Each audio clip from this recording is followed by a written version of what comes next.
Une production des studios Bass. L'épisode de cette semaine est une présentation du garage Arleco. Arleco, servir au-delà de la réparation.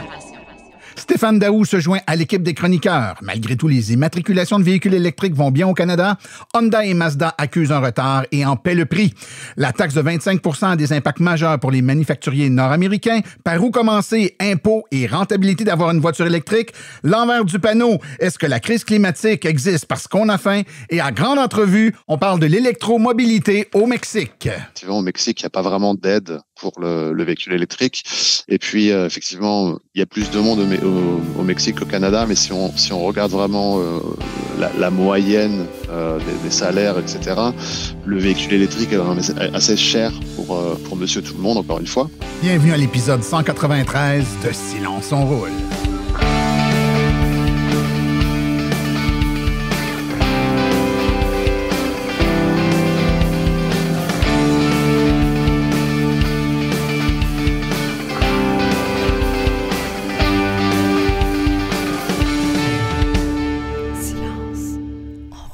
Bonjour tout le monde, mon nom est Martin Archambault et c'est avec passion et plaisir que j'anime Silence on roule, le balado dédié 100% au transport électrique. Silence on roule est également le fier partenaire de l'Association des véhicules électriques du Québec.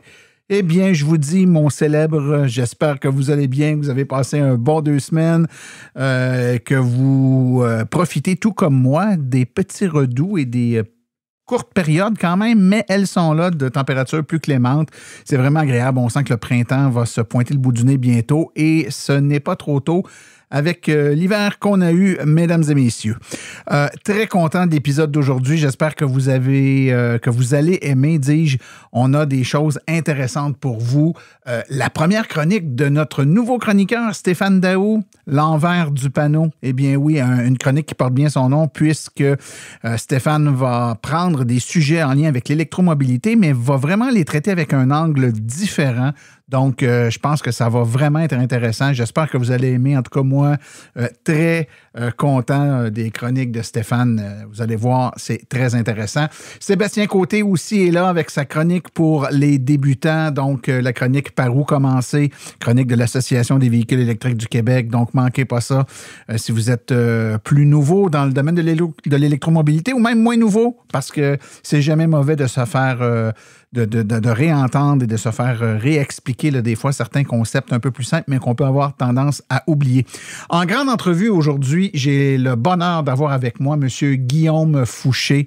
Vous allez adorer Guillaume qui est, mon Dieu, très impliqué dans le monde de la voiture électrique au Mexique.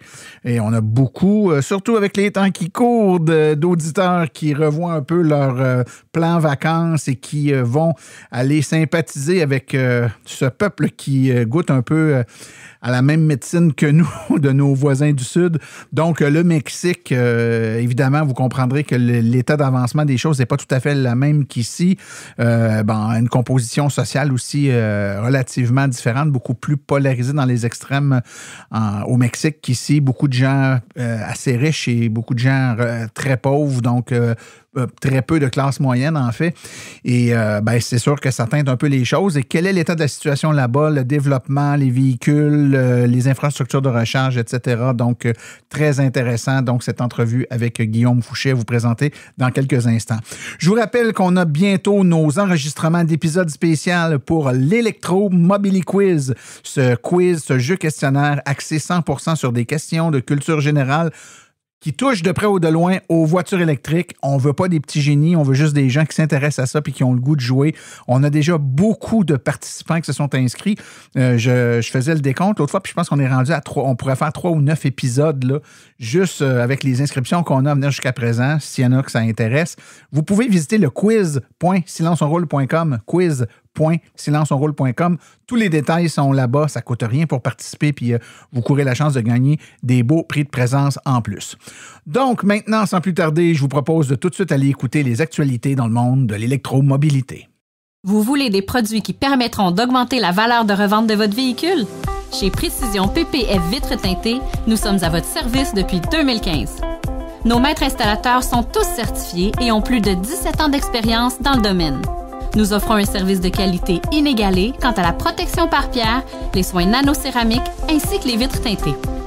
Notre pellicule par pierre ultra résistante est invisible et conservera l'intégrité de votre véhicule tout en prévenant la rouille et en protégeant la peinture contre les débris de la route. Notre traitement nanocéramique possède un puissant effet hydrofuge et il préserve l'éclat et la brillance de votre peinture pour en faciliter l'entretien. Que ce soit pour votre voiture, votre résidence ou votre commerce, Précision PPF Vitres teintées est là pour vous offrir la multitude d'avantages qu'offre la teinte de vitre. Venez nous rencontrer au 1970 Boulevard des Laurentides à Laval. Appelez-nous au 450-490-4488 ou encore venez visiter notre page Facebook Précision PPF Vitres teintées. Nous comblerons vos exigences tout en vous offrant la qualité que vous recherchez. Les actualités sont une présentation de Bourgeois Chevrolet, le spécialiste du véhicule électrique au Canada. Contactez-nous au bourgeoischevrolet.com ou au 450-834-2585. Les dernières données indiquent que l'adoption des véhicules zéro émission au Canada a légèrement dépassé la prévision initiale de SEP pour 2024. L'année se termine avec une note positive avec un taux d'immatriculation des véhicules électriques pour les véhicules à batterie et les véhicules hybrides rechargeables atteignant 18,9 % au Canada au quatrième trimestre de 2024. Les véhicules zéro émission représentaient environ un véhicule sur 5 au Canada au cours du quatrième trimestre de 2024, indique le rapport de SEP. Au Québec, le taux de pénétration des véhicules zéro émission a grimpé à 42 %, la province se concentrant à elle seule sur 60 % des immatriculations des véhicules zéro émission au niveau national.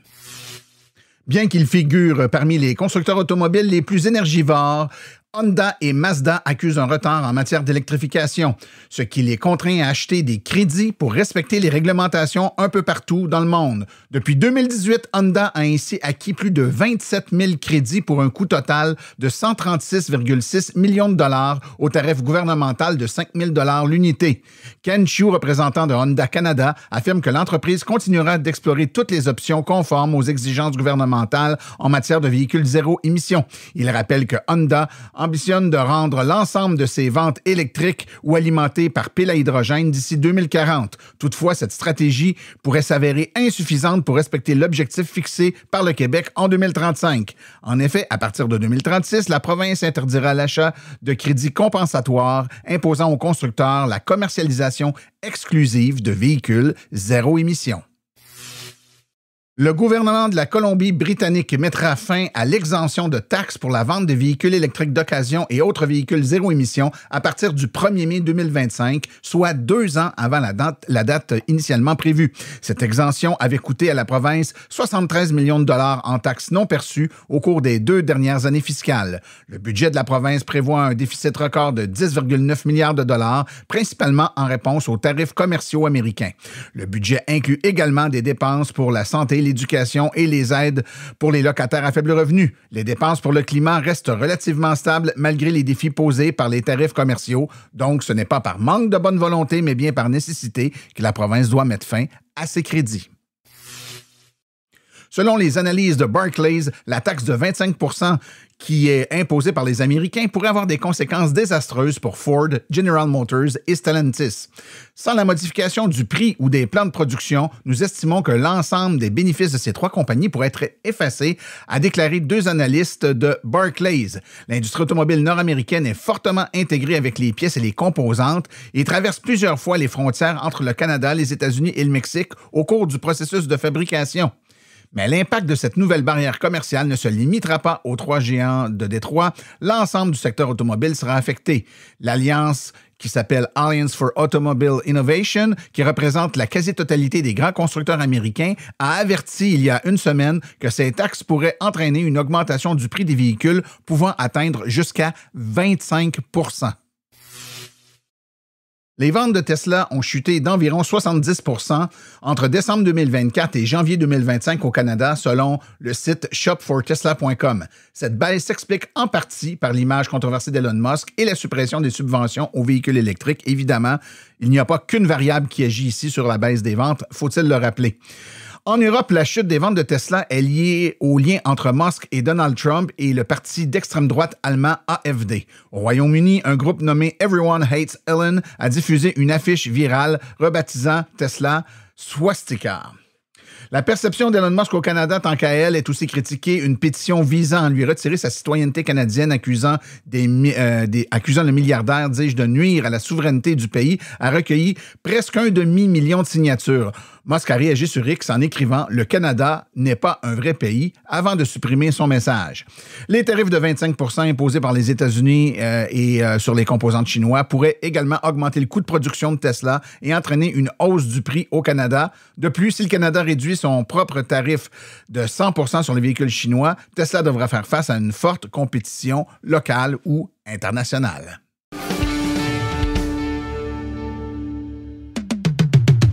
Vous aimeriez avoir une conférence par des vrais professionnels des voitures électriques? Faites confiance aux conférences de Silence on Roule. Nous avons une panoplie de conférences allant de 30 minutes à 90 minutes. Pour plus d'informations et pour réserver votre conférence, écrivez à martin@silenceonroule.com. martin@silenceonroule.com.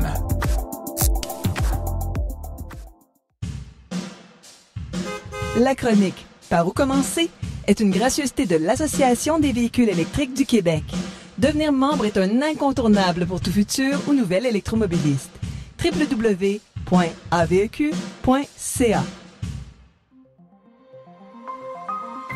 Par où commencer? Avec Sébastien Côté.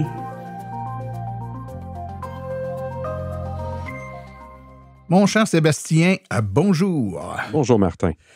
Sébastien, le début de l'année 2025 a été dur, ou je devrais dire la fin de 2024. Là. Réduction des subventions au point où même à un certain moment, on nous a annoncé la suspension de la subvention provinciale. Le fédéral est venu s'ajouter à cette suspension-là. Donc, on est passé de virtuellement 12 000 à plus grand-chose. C'est un dur temps de l'année. Temps de l'année, d'ailleurs, où on commence à faire nos calculs, notre rétrospective, notre budget, nos impôts, d'ailleurs. On parle d'impôts, peut-être parler un peu de ce qui touche la fiscalité et les subventions, justement. Oui, effectivement, avec le temps des impôts, vous allez probablement recevoir, parce qu'on dit que vous pourriez le recevoir, le relevé 27 qui est suite aux subventions à l'achat d'un véhicule ou d'une borne à domicile. Donc, juste sur un petit rappel que pour les particuliers, vous n'avez pas à rapporter ce relevé-là dans votre rapport d'impôt. C'est seulement pour les gens en entreprise et... Oui, c'est les travailleurs autonomes. Donc, si vous êtes un particulier qui avait bénéficié de la subvention, même si vous recevez le relevé 27, conservez-le précieusement, mais pas besoin de... Vous ne serez pas pénalisé sur votre déclaration d'impôt. Là, ce n'est pas imposable pour les particuliers, même si là, on reçoit le document et que ça porte parfois un peu à confusion. Exact. Écoute, j'ai envie qu'on saute directement dans le cœur du sujet, puis on reviendra pour l'autre élément par la suite. Donc, on l'a dit, absence de subvention temporaire. Au provincial, on nous dit que peut-être en avril, ça pourrait revenir. Mais quoi qu'il en soit, acheter une voiture électrique, donc, coûte techniquement plus cher aujourd'hui que ça en coûtait il y a quelques mois à peine. La question que tout le monde se pose, est-ce que c'est encore rentable de posséder une voiture électrique? Oui, oui, il y a quelques éléments qu'il ne faut pas oublier parce qu'on pense juste aux subventions parce que c'est quand même le plus gros facteur qui attire peut-être les gens. Mais il faut voir l'ensemble, le coût total de possession du véhicule au travers des années et plusieurs éléments, pas juste au niveau des subventions. Donc, dans les premiers temps, on va avoir le coût d'achat initial que, oui, il va être plus élevé que le véhicule thermique équivalent, on va dire. Mais cet écart-là, évidemment, est affecté là, par les subventions. Fait que oui, ça va être quand même plus élevé. Ça va paraître encore plus élevé que ce que c'était avant. Mais si on peut, ça peut amener peut-être la concurrence. Peut-être qu'on pourrait gagner sur ce point-là. Tout à fait. Puis c'est un bon point que tu amènes, Sébastien, parce que souvent, on a comme critère d'analyse, on se restreint un peu uniquement à l'aspect de la subvention, quand pourtant, et on l'a traité dans un hors-série il n'y a pas très longtemps avec Daniel Breton, on en a parlé de 12 éléments qui font en sorte que la voiture électrique est populaire au Québec. Les subventions, c'est un des 12 éléments. Il y avait 11 autres éléments. Allez écouter le podcast hors-série en question là, qui date de quelques mois à peine. Là. Vous allez voir qu'il y a beaucoup d'autres éléments, donc on ne peut pas juste s'arrêter à ça. Mais ça reste que c'est un facteur important. Puis les gens, le premier réflexe, c'est de dire « plus sûr que ça va être rentable non plus ». Mais il n'y a pas juste le coût d'acquisition. Donc, ce qui nous coûte cher sur un auto, oui, c'est l'acquisition du véhicule, mais il y a d'autres éléments. Premièrement, on ne mettra plus de l'essence dedans, on va mettre de l'électricité. Hein. Oui, pour avancer justement, ça va être un gros aspect aussi. Puis pour plusieurs personnes, lorsque c'est leur premier véhicule électrique, c'est là qu'on va voir le gros gain qu'on va sauver en carburant, parce que le tarif d'électricité va être beaucoup moins cher.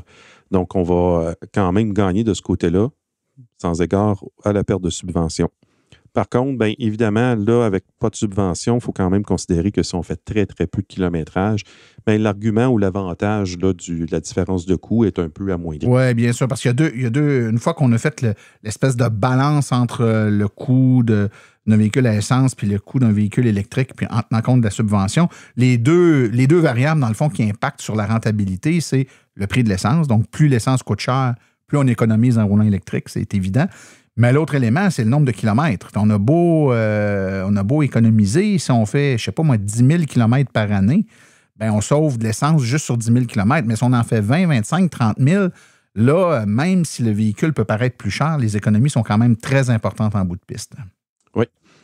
Un prochain élément, il va y avoir le coût d'entretien. Ça, on a déjà parlé là, ardemment là, dans d'autres émissions. Le coût d'entretien est quand même moindre. C'est un véhicule électrique, là, moins de visites pour des changements d'huile, moins de pièces mobiles. Le véhicule est normalement plus fiable aussi. Donc, les coûts d'entretien vont rester plus bas. Plus bas. Donc, là, on vient compenser un peu. Un autre élément, et lui, il a bougé beaucoup au fil du temps, la dépréciation du véhicule. Hein. On a eu une période où il y avait très peu de véhicules électriques neufs de disponibles. Donc, les véhicules usagés se vendaient très, très cher. Donc, très peu de dépréciation. Là, il y a vraiment beaucoup plus de disponibilité. La dépréciation s'est accentuée, mais c'est un élément qui va venir jouer aussi sur notre rentabilité sur plusieurs années d'un véhicule électrique, n'est-ce pas? Oui, tout à fait. Avec peut-être la demande croissante aussi, mais là, à ce moment-là, on aurait une plus grande demande, là, autant sur l'après-marché puis tout ça. Donc, la dépréciation va s'ajuster avec l'offre et la demande. D'autres éléments qui peuvent nous aider à considérer quand même une voiture électrique malgré l'absence de subvention? Bien, c'est les infrastructures de recharge, sans oublier que même si vous devez dépenser pour installer une borne à domicile au départ, sachez qu'après ça, bien, ça coûte presque rien de recharger à la maison versus le réseau public. Donc, pour quelqu'un qui se rechargerait très souvent à la maison, ce qui est le propre de plusieurs la majorité, personnes, en fait. La majorité, oui. Bien, à ce moment-là, ça reste quand même, ça joue dans les coûts. Donc, la rentabilité de la voiture électrique sans subvention est plus facile à obtenir si on se recharge, mettons, 90 % du temps, ce qui est à peu près la moyenne, à la maison. Scénario le plus économique versus sur des bornes publiques qui coûtent plus cher. Donc, peut-être que si vous aviez dans l'idée de vous acheter là, maintenant, une voiture électrique, mais que vous envisagiez pour une raison X de ne pas avoir de borne, mais peut-être le fait de vous en installer une vous permettrait de regagner une certaine profitabilité là, dans le contexte.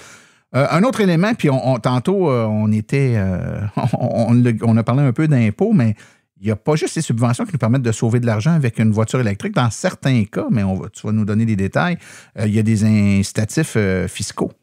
Oui, mettons, il y en a en place pour les travailleurs autonomes, les entreprises. Là, puis on en a parlé un peu plus dans l'épisode 170 en mars 2024. Pour justement ces gens-là, il y a des déductions fiscales qui existent que quand on les comprend, il y a un très grand avantage. Oui, souvent, autant, même dans certains cas, plus que la subvention elle-même qui peut être récupérée là, sur la durée de possession du véhicule. C'est très... En fait, c'est probablement l'élément le moins connu qui représente la plus grande somme d'argent. Moi, j'invite tout le monde qui a une petite entreprise, soit une PME ou une plus grosse business, ou même des travailleurs autonomes, là, d'aller réécouter. Peux-tu renommer l'épisode pour que les gens puissent se trouver facilement? 170. 170, donc on pourra mettre même les liens là, dans les références du podcast. Allez écouter ça, la période des impôts s'en vient, puis écouter ce podcast-là pourrait vous faire sauver plusieurs milliers de dollars. Donc, Sébastien, si on conclut tranquillement pas vite, Est-ce que c'est encore rentable de s'acheter une voiture électrique malgré l'absence de subventions ou en tout cas la très grande réduction des subventions? Oui, c'est encore rentable. C'est sûr que là, avant, on pouvait dire que sur le court terme, des fois, entre 2 et 4 ans, c'était facile de trouver ça rentable. Maintenant, il faut peut-être garder un petit peu plus longtemps. Ça va être après la 4e, 5e année là, qu'on va voir le même niveau de rentabilité, si on veut, juste un petit peu plus long. Sébastien, avant de terminer, peut-être un petit mot, là, je reviens sur le fait qu'il y a des salons qui s'en viennent, hein, puis si les gens veulent aller rencontrer l'Association des véhicules électriques du Québec, c'est possible de le faire? Oui, on va être présent dans les grands salons, soit de l'auto régulière, pour ceux qui ne sont pas passés, évidemment, les salons de véhicules électriques. On va avoir un calendrier aussi des événements locaux. Puis il n'y a pas juste l'AVEC, il y a d'autres associations là, qui peuvent donner de l'information. N'hésitez pas. C'est des gens qui, normalement, vont tout être neutres par rapport à ce qu'on va donner comme information. Puis on est là pour vous aider. Oui, c'est des bénévoles qui parlent des véhicules et non pas des vendeurs. Donc, l'AVEC n'a rien à vendre, si ce n'est que sa crédibilité, n'est-ce ça pas? va faire toute une différence pour vous aider. Si vous voulez savoir quand sont ces événements-là, sur le site web de l'AVEC, aveq.ca, dans la section calendrier, là, vous allez avoir accès là, au calendrier des événements puis tout ça. Sébastien Côté, on te souhaite un bon 2 semaines. On se reparle bientôt. Merci beaucoup. Au revoir.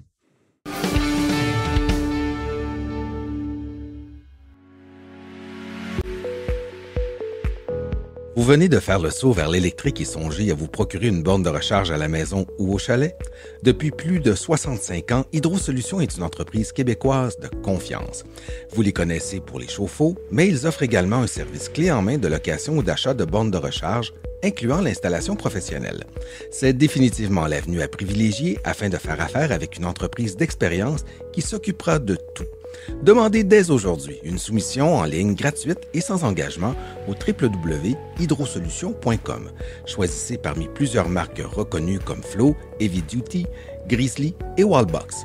Une seule visite sur leur site web vous permettra de constater la diversité des modèles offerts ainsi que la simplicité avec laquelle vous pouvez entamer une démarche. Par la suite, en cas de problème, leur équipe d'experts est là pour vous. Hydrosolutions, leur mission, vous simplifier la vie.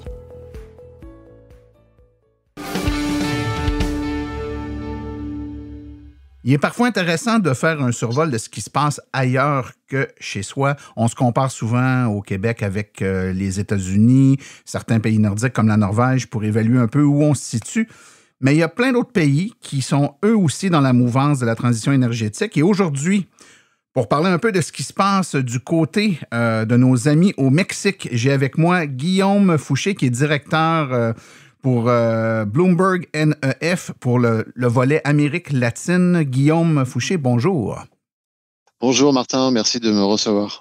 Eh bien, ça me fait plaisir. Puis en plus, puis on va en parler dans la conversation, tu es cofondateur de AMIV, qui est l'Association des véhicules électriques du Mexique, l'équivalent de l'AVEC, mais pour le Mexique. Donc, ça te donne 2 chapeaux fort intéressants pour nous en fonction des thèmes qu'on aborde à Silence on roule.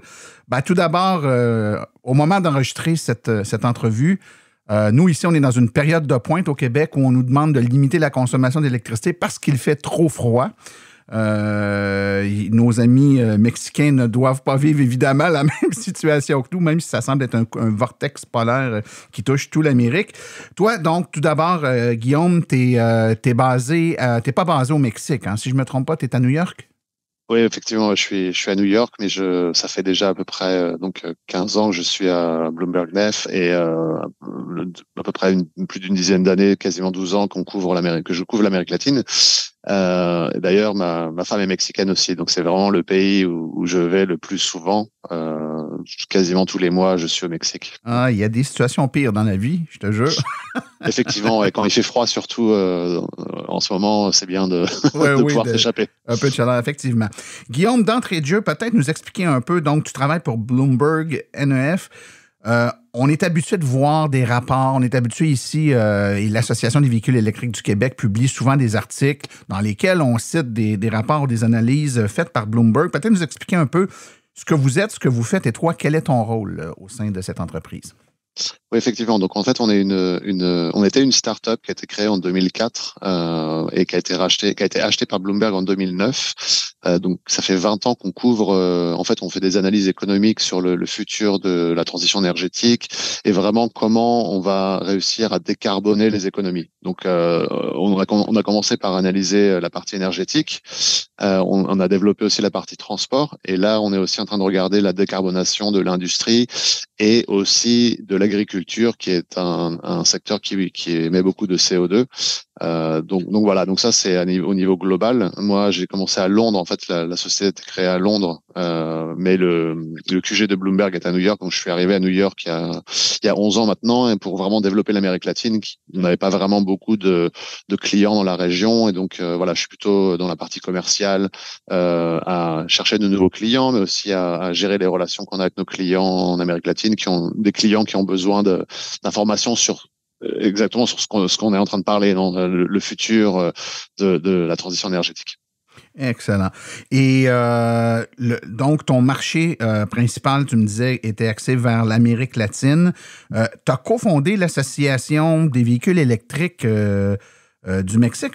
J'aimerais ça qu'on parle un peu de cet aspect-là. Donc, un peu comme on vit ici et partout ailleurs, j'imagine, on a au Mexique un certain nombre de monsieur et madame tout le monde qui ont fait le choix d'électrifier au moins l'un de leurs véhicules et qui, ont senti le besoin là, de se regrouper et d'être capable d'échanger de l'information. Est-ce que les objectifs d'une association comme AMIV, dans un contexte mexicain, est très différent de celle de l'Association des véhicules électriques du Québec, ou c'est la même chose? Je pense qu'il y a beaucoup de similarités. On est encore finalement, c'est un marché qui est encore très très jeune, et je pense qu'il y a besoin d'éduquer. Il y a besoin d'éduquer monsieur tout le monde, en fait, sur le véhicule électrique et quel est l'avantage du véhicule électrique par rapport au véhicule conventionnel. Et surtout, encore une fois, on a un marché jeune, on a besoin de données, de publier des données pour vraiment comprendre ce qui se passe, ce qui s'est passé, ce qui se passe, et surtout ce qui va se passer. Non, donc je pense que c'est assez similaire. Après, chaque marché est différent. Au Québec, vous avez la chance d'avoir, si je me trompe pas, 99% d'électricité propre. Ça aide déjà beaucoup pour faire la transition à la mobilité durable, non, puisque vous avez déjà l'électricité qui est propre, non. Donc ça, c'est un peu différent au Mexique. Il me vient plein de questions quand on parle de l'électrification des transports au Mexique. Le premier, c'est si on compare avec le coût moyen d'achat d'un véhicule typique à essence, un Mexicain qui fait le choix de s'orienter vers une voiture électrique, premièrement, quel est le niveau du surcoût qu'il doit assumer pour la voiture dû au fait qu'elle est électrique dans un premier temps? Et dans un deuxième temps, a-t-il accès à des programmes ou des subventions comme on a ici au Québec, quoiqu'elles sont en train de disparaître graduellement, mais a-t-il accès à de l'aide financière gouvernementale ou autre pour l'aider à faire face à ce surcoût d'acheter un véhicule qui va être électrique au moment de l'acquisition? Non, c'est une très bonne question, et justement, je pense que ça fait partie des différences entre les pays. Donc là, effectivement, au Mexique, il n'y a pas vraiment d'aide pour le véhicule électrique. Et puis, effectivement, il y a plus de monde au Mexique qu'au Canada, mais si on regarde vraiment la moyenne des salaires, etc., le véhicule électrique est assez cher pour monsieur tout le monde, encore une fois. Au Mexique, on a aussi peut-être deux sociétés. On a les très riches, et on a aussi une société qui est plus limitée en termes de ressources, non. Donc ces gens-là ne peuvent pas se permettre peut-être même d'avoir un véhicule, non. Donc penser à l'électrique, c'est assez compliqué. Pour les gens qui ont de l'argent, je pense que le véhicule électrique est un format assez intéressant pour eux, mais encore une fois, il n'y a pas d'aide pour l'achat, donc c'est quand même plus cher. Ouais. Et les gens qui font le choix de tout de même aller vers cette direction-là, sachant qu'il y a un surcoût et qu'il n'y aura pas d'aide, est-ce qu'ils peuvent espérer rentabiliser par les économies d'énergie, donc le coût d'électricité versus le coût de l'essence, par exemple, ou des énergies fossiles? Est-ce qu'il y a un business case de rentabilité basé sur, je ne sais pas, 5 ans, 6 ans, 7 ans, qui fait que, bon, j'ai les moyens financiers d'assumer ce surcoût au moment de l'achat, mais je vais aller récupérer le tout par des économies d'énergie, comme on fait un peu ici, dans le fond, au fil du temps. Est-ce que c'est rentable ou ça va être une dépense supplémentaire qu'on doit assumer on y va pour la cause plus que pour le portefeuille? Non, je pense que vraiment, si on regarde sur le long terme, c'est rentable. On est déjà quasiment, je pense, au niveau global à la parité entre un véhicule électrique et un véhicule conventionnel. Si on regarde vraiment sur tout le long du cycle de vie, au Mexique, l'électricité est assez chère quand même. Donc ça, je pense que je vais pas donner trop de chiffres, mais c'est quand même plus cher qu'aux États-Unis et qu'au Canada. Donc finalement, si on prend ça en compte, le véhicule électrique, effectivement, il est peut-être moins rentable qu'au Canada, mais de toute façon, sur le long terme, on y arrive quand même. Donc si au Canada, on part sur du 5, 6 ou 7 ans, peut-être qu'au Mexique, c'est un peu plus long. Mais encore une fois, je pense que ces gens-là qui passent à l'électrique, ils pensent pas qu'à ça. Je pense qu'ils ont des maisons, des belles maisons. Ils ont aussi les panneaux solaires sur leur toit, etc. Parce qu'il y a beaucoup de soleil au Mexique. Donc ça peut aider par contre. Ouais. Puis tu m'ouvres une porte. Je voulais justement aller dans cette direction-là, qui est l'accès à l'énergie, la disponibilité de cette énergie-là dans un contexte d'électrification des transports. Visiblement, le Mexique n'est pas un pays où on a dû prévoir depuis des centaines d'années un système électrique robuste pour être capable de chauffer dans les durs mois d'hiver. Par contre, il y a l'aspect climatisation qui est peut-être un peu plus présente, du moins dans les grosses maisons qu'on peut avoir ici au Québec. Mais n'en demeure pas moins que si cette électrification-là continuait à s'accentuer et que la voiture électrique devenait la norme, est-ce que le réseau électrique du Mexique est suffisamment robuste pour être capable de fournir autant en puissance qu'en quantité d'énergie, ce qui serait requis pour une électrification plus complète de la flotte de véhicules mexicains? Effectivement, alors ça c'est une très très bonne question. En ce moment au Mexique, là, sur les dernières années, il y a vraiment eu de gros problèmes au niveau électrique. Notamment, il y a eu beaucoup de coupures dans certains États, etc. Puisque justement le réseau électrique a besoin de se moderniser. Donc ça c'est vraiment une clé. Il y a un nouveau gouvernement qui est entré là en fin d'année dernière, fin d'année 2024. C'est une priorité parce que là la demande électrique au Mexique augmente beaucoup. C'est une économie basée sur l'industrie. Il y a on parle beaucoup de cet aspect de nearshoring avec des nouvelles, ça on pourra en parler après, mais j'imagine des nouvelles usines de fabricants qui viennent fabriquer notamment au nord du Mexique, et ça demande beaucoup d'électricité. Donc il y a vraiment un gros problème par rapport à ça. Et donc effectivement, si on rajoute les véhicules électriques à l'équation, ça devient quand même assez compliqué. Dans un contexte comme celui-là où on doit faire face à des changements qui sont quand même assez grands au niveau des besoins.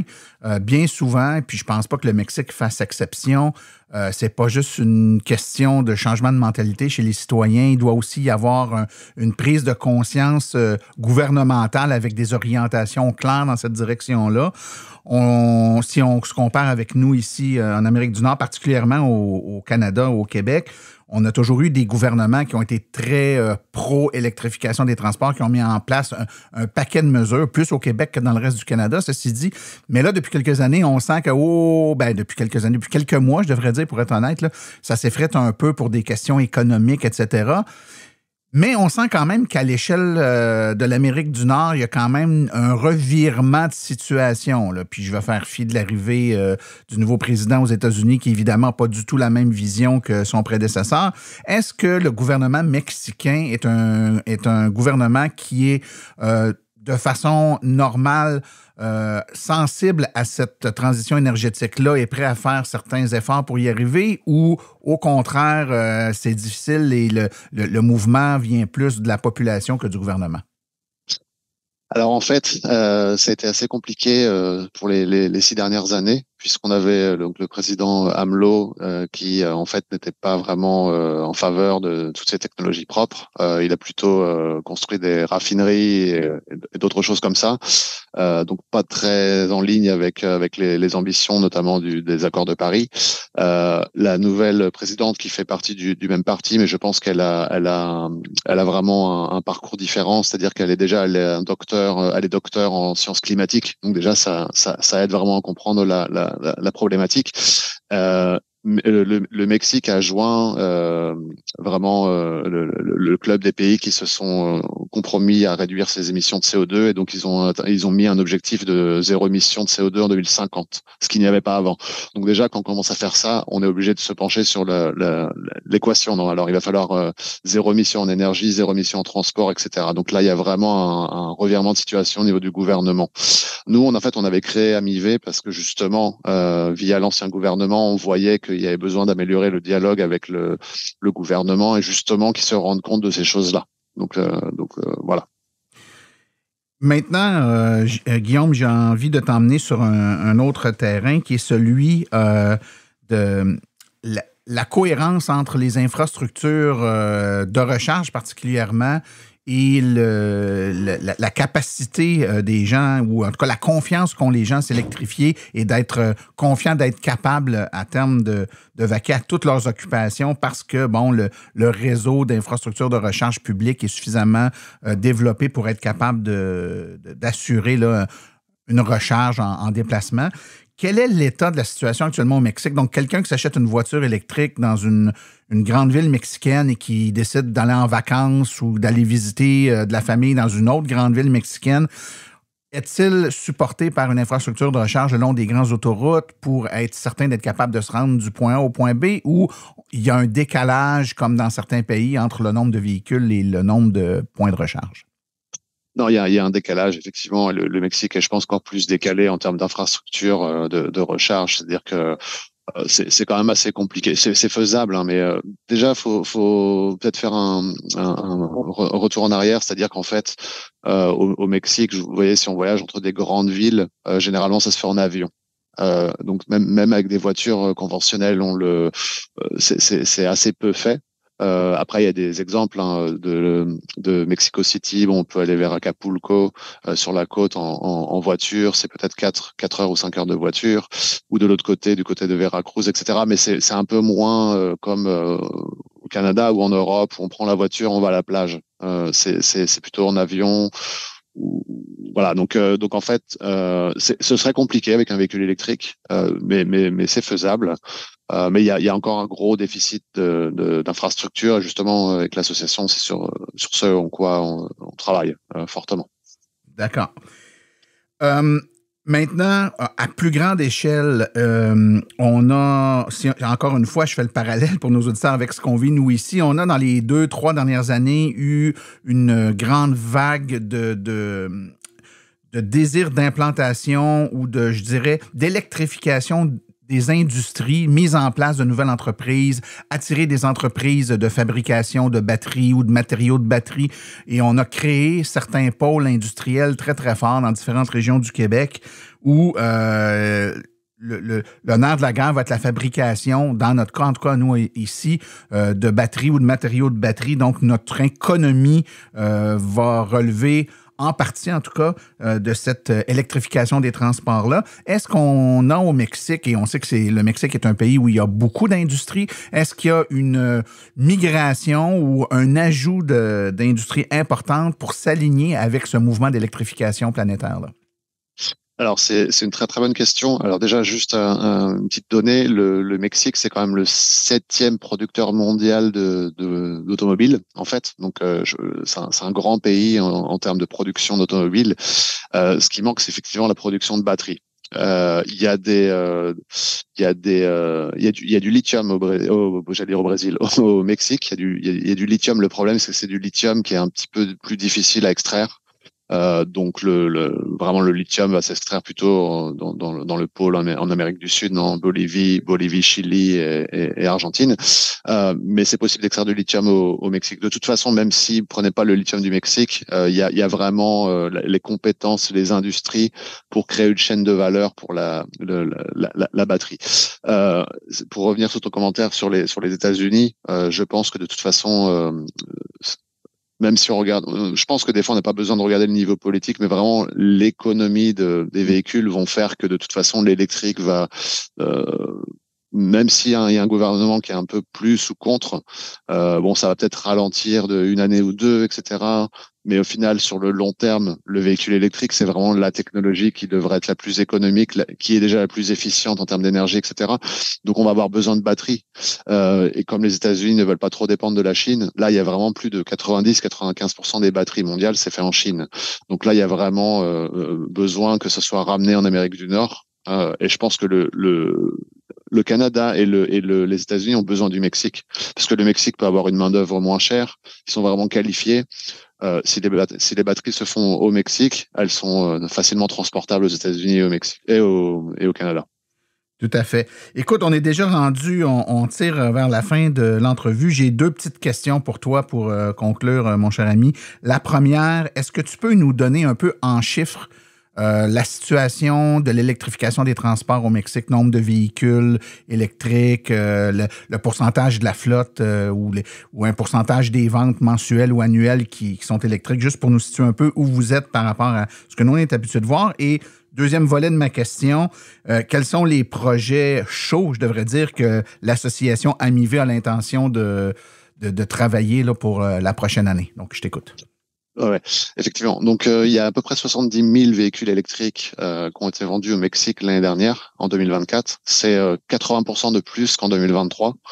Là, on passe sur des pourcentages qui sont déjà de 2 ou 3% des totales des ventes de véhicules total. Je crois qu'au Canada, c'est à peu près 240 000, quelque chose comme ça, ou 270 000 véhicules l'année dernière. Donc, on est encore pas près du Canada, mais le pourcentage de croissance est vraiment important au Mexique. Donc là, on va vraiment voir ça. Il y a un détail qui est important aussi. Je pense que au Mexique, il y a vraiment de gros efforts sur l'électrification justement, en revenant sur ton volet industriel, de l'électrification de l'industrie. Ouais. C'est-à-dire qu'il y a beaucoup d'entreprises, notamment, je donne un nom, mais Bimbo, qui fabrique du pain et des choses comme ça. Ils ont une des plus grandes flottes de véhicules électriques, peut-être même au monde, mais au moins en Amérique latine. Et donc ça, il y a beaucoup d'entreprises qui font ça. Et là, justement, le gouvernement est en train de travailler sur donner vraiment peut-être des avantages économiques pour la première fois. Et ce serait sur ce segment de véhicules-là. Si c'est compliqué pour les personnes de tout le monde, monsieur tout le monde, de s'acheter un véhicule électrique, peut-être commençons par l'industrie, qu'au moins les transports publics et aussi les industries qui sont sur les routes tout le temps soient électriques. C'est intéressant parce que c'est vraiment l'inverse qu'on a vécu ici. On a le pourcentage, on regarde dans les derniers mois au Québec, à peu près 30% des véhicules qui se sont vendus étaient des véhicules électriques, pour te donner une idée de l'ordre de grandeur pour le Québec, alors que dans le véhicule, le transport de marchandises, véhicules mi-lourds, on débute à peine. Ça s'est vraiment fait dans l'autre sens. Par contre, on a des contraintes d'impact, nous, dues au froid, qui sont majeures dans le transport de marchandises. Un véhicule qui fait, dans les bonnes conditions, 240 km, mais qui tombe à 100 km quand il fait froid, pour nous, pour bien des entreprises, c'est en partant un showstopper. Quoique, de plus en plus, les véhicules sont performants et l'utilisation, du moins pour la livraison urbaine, périurbaine, devient de plus en plus une réalité là, qui peut jouer. Finalement, donc, pour les projets d'Amivé, pour la prochaine année, est-ce que vous avez des dossiers sur lesquels vous avez l'intention de travailler plus particulièrement?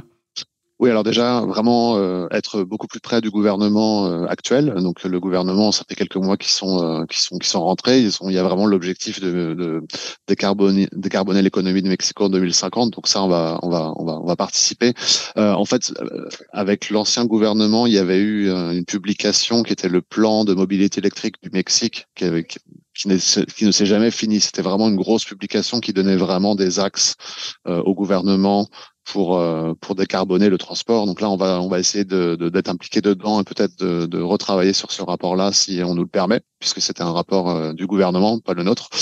Et puis on va vraiment travailler pour continuer à développer à essayer de faire développer l'industrie, la décarbonation de l'industrie, notamment les flottes de véhicules électriques, mais aussi l'infrastructure. On en a parlé. L'infrastructure, c'est vraiment la clé. S'il n'y a pas d'infrastructure, les gens vont pas vouloir acheter de véhicules électriques, non. Et puis voir effectivement si on peut utiliser les bonnes choses qui se font à l'étranger et les amener au Mexique et proposer pas mal d'idées. Donc ça peut être effectivement des aides financières directes, etc. Donc on va voir un peu ça. On en est encore au début. Puis la MIV a 1 an et quelques mois, donc on est encore tout jeune. Ben, écoute, c'est fort fascinant de réaliser ce qui se passe au Mexique et puis les rapprochements entre AMIV et l'Association des véhicules électriques du Québec pourront se faire. D'ailleurs, si ce n'est pas déjà fait, je pourrais vous mettre en contact avec les gens ici. Je pense qu'il y a des belles collaborations qui pourraient se faire. Guillaume Fouché, qui est directeur communication Amérique latine pour Bloomberg NEF et cofondateur de AMIV, merci beaucoup pour votre présence à Silence on roule. Merci beaucoup.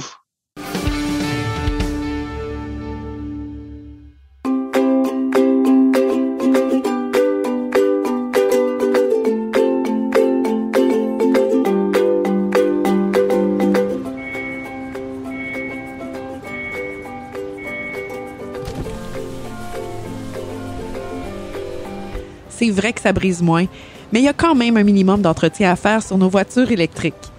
Quand est venu le temps de faire l'entretien de mon véhicule, j'ai choisi de faire confiance à l'équipe d'Arleco plutôt que le concessionnaire.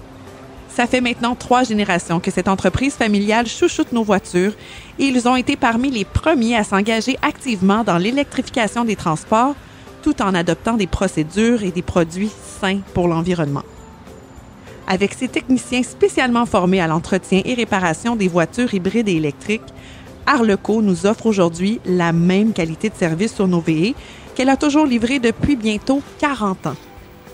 De plus, chez Arleco, j'obtiens 10 % de rabais sur la main-d'œuvre et les traitements anti-rouille avec ma carte membre hors de l'AVEC. Arleco Génération 3, 8470 Boulevard Parkway à Anjou, 514-352-1446 ou arleco.ca. Arleco, servir au-delà de la réparation.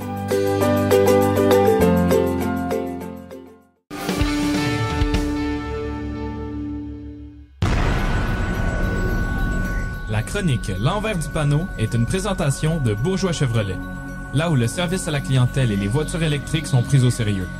bourgeoischevrolet.com ou le 450-834-2585.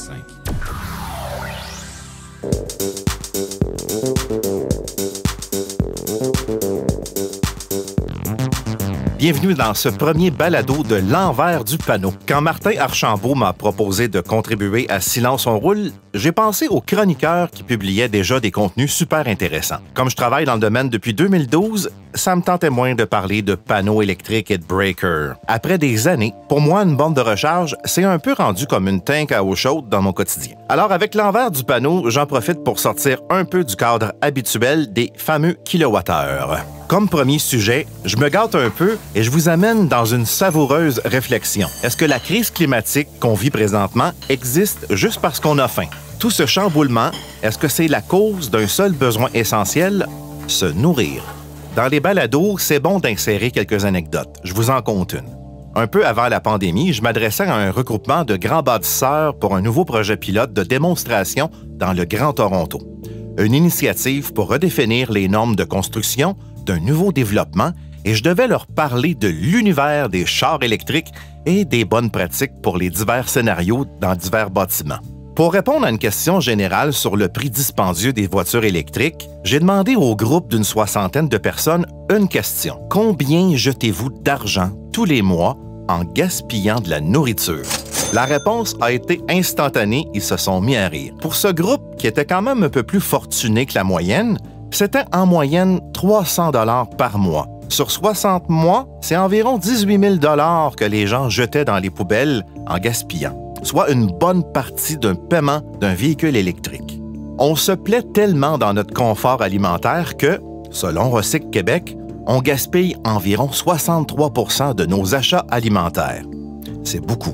Pour les besoins de la cause, on va faire un jeu virtuel ensemble. Fermez les yeux et pensez au petit pot de sauce Général Tao qui est rempli à moitié et que vous allez jeter bientôt parce que ça fait 2 ans que vous l'avez oublié dans le frigo. Pour arriver dans notre frigo, c'est tout un processus pour les aliments. Et parce qu'on a faim, on doit construire au départ une maison et l'alimenter en électricité pour pouvoir entreposer un bien essentiel, un frigo et de la nourriture. Ensuite, pour s'approvisionner, il faut se déplacer en voiture ou le transport alternatif, selon les régions, pour aller à l'épicerie. Ça, c'est un gros bâtiment rempli de frigos, d'éclairage et un paquet de trucs électriques. Ajoutez l'étalage qui est conçu pour nous donner très faim et qui est mis en place par des humains qui se transportent en majorité en voiture. Et c'est pas fini. Pour remplir l'épicerie, il faut des camions, des entrepôts de distributeurs et une infrastructure routière pan-canadienne et mondiale. Il faut des ports, des bateaux. Bref, vous voyez la suite. C'est juste la partie vente et distribution.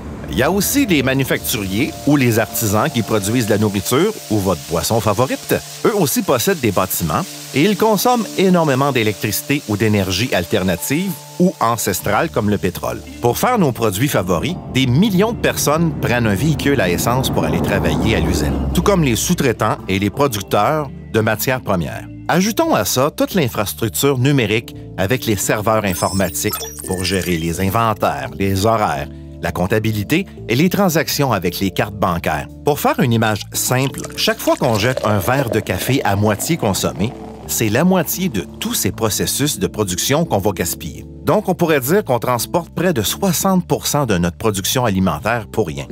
On produit de l'électricité pour la gaspiller à moitié dans nos vidanges et on a peur d'en manquer pour les chars électriques. Alors, juste parce qu'on a faim et qu'on gère mal notre façon de consommer, on se retrouve à s'obstiner un peu entre la communauté des chars électriques et des véhicules à essence, alors que dans les deux clans, on peut changer les choses un repas à la fois.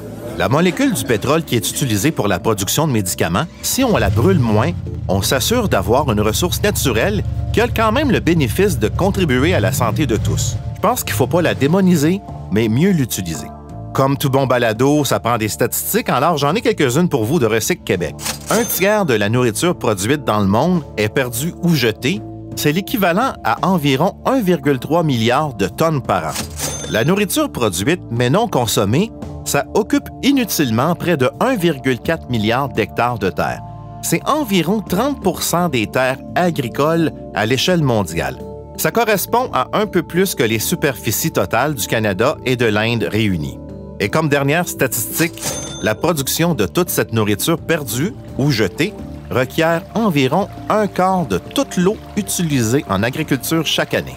Bref, si on pouvait électrifier les transports dans la chaîne alimentaire canadienne, ce serait déjà un premier bénéfice. Le reste, c'est un peu entre nous et notre frigo. Merci d'avoir pris le temps d'écouter ce premier balado de l'envers du panneau. Ici Stéphane Daoust et à la prochaine.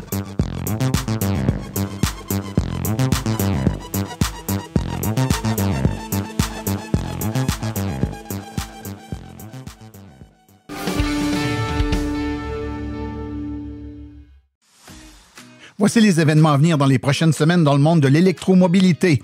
Le 18 mars à 19h à la Bibliothèque de Vendée à Amherst, je donnerai une conférence sur les véhicules électriques. Ensuite, le 21 mars 2025 de 10h à 16h à Bécancour, l'AVEC se recharge à la journée de l'électrification des transports commerciaux et municipaux de la municipalité en question.